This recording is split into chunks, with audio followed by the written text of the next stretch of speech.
হোসেন। আমার তিনটা ছেলে মাদ্রাসাত পড়ে। তে আমি গরিব মানুষের গরুটা কিনে নিয়ে আসার পরে আমার ছেলের সাথে ওর খুব মিল।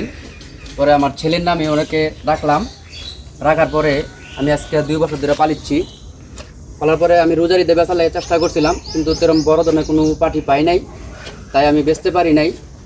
তো আমি এবার নিয়ত করছি যে কুরবানিতে ছেড়ে দেবো। এই কারণে মাথাটা ঘুরে দাও। আমি এই কারণে মনে করেন যেন আমি আপনাদেরকে ডাকছি। আমি গরিব মানুষ, আমি গরুটা বিক্রি করতে পারতাছি না। যদি কোনো দয়াবান ব্যক্তি আমার গরুটা নেন, আশা করি লাভবান হবেন, আল্লাহর রাস্তায় আমার একটু উপকার হবে। এজন্য আমি ফেসবুকে লাইভে আইছি যে আমার গরুটা যদি কোনো দয়াবান ব্যক্তি নেন।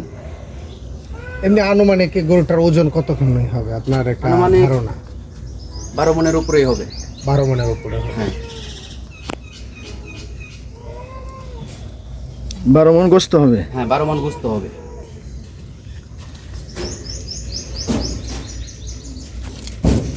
কিন্তু তুই তো আমার চিনস। এই গরুর খাদ্য হিসাবে কি ব্যবহার করতেন? খাদ্য হিসাবে কাঁচা সবুজ ঘাস আর হলো ভুসি আর পোয়াল, অন্য কোনো খাবার খাওয়াই না আমি। কোনো রাসায়নিক কোনো কিছু খাওয়ানো হয়েছে? কোনো খাবার খাওয়াই না আমি, কোনো ফিট মিট এগুলা কিছুই খাওয়াই না। যদি ফিট খাওয়াইতাম তাহলে যে একটা গরমে আমার গরু অস্থির হয়ে যেত। আপনি দেখেন আমার গরুটা কত সুন্দর শান্ত। তার মানে বলতে চাচ্ছেন যে এটা একটা প্রাকৃতিকভাবে এটা পালন করছি, সবুজ ঘাস পোয়াল এগুলা দিয়ে। আমি কোনো রাসায়নিক খাবার খাওয়াই নাই। ভালো। তো আসলে যারা কুরবানির জন্য স্পেশালি ভালো গরু খুঁজতেছেন, একদম প্রাকৃতিক খাবার দিয়ে বড় করা ক্ষুদ্র খামারি, প্রান্তিক খামারি বলা যায়, সে নিজের চেষ্টায় এই গরুটি জুনায়েদ বাহাদুর তৈরি করেছে। আপনারা নিতে পারেন। এখানে স্ক্রিনে মোবাইল নাম্বার দেওয়া থাকবে, আপনারা যোগাযোগ করবেন। এটা হয়বতপুর, নাটোর জেলার হয়বতপুর গ্রাম। আপনারা যোগাযোগ করে নিতে পারবেন।